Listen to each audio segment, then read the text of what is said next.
Hi guys, gals, welcome to Canadian Immigration Channel. There is one topic we haven't discussed before, that is immigration with children. Let me just clarify what it means.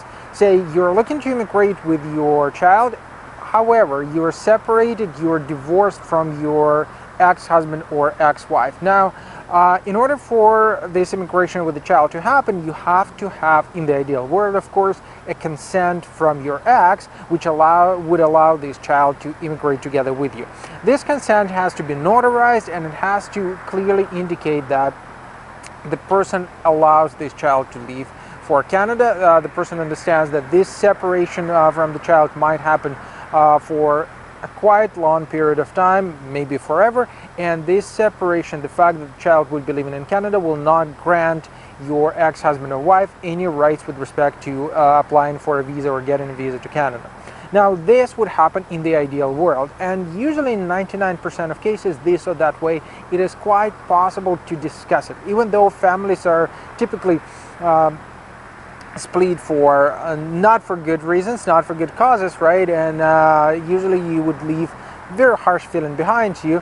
Now, still, there are ways to reach a consent, reach an agreement where you would be able to sign this agreement and sign this notarized consent. Now, what if not? What will happen if it's not possible? Well, the situation would be quite more difficult and quite more challenging in this case, because you would have to get a court decision which will allow you to live together with the child.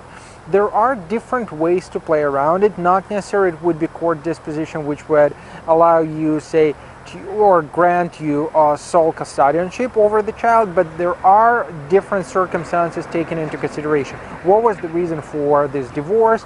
What were financial circumstances, etc., etc., etc. So there are ways to play around it if you need it, if you desperately, really need it. Because again, over 16 years of work, I've seen only a couple of cases where it was almost impossible to reach an agreement, to get to this consent, or to actually get papers from the court. So if you need additional help, obviously feel free to send us an email, feel free to drop us a line, and we will be glad to help you out. Every single case is individual. It highly depends on the country where you're from. Trust me, situation in Saudi Arabia would be quite different, say, from India. So if you need us to work on it, welcome on the consultation. We will be glad to help you out.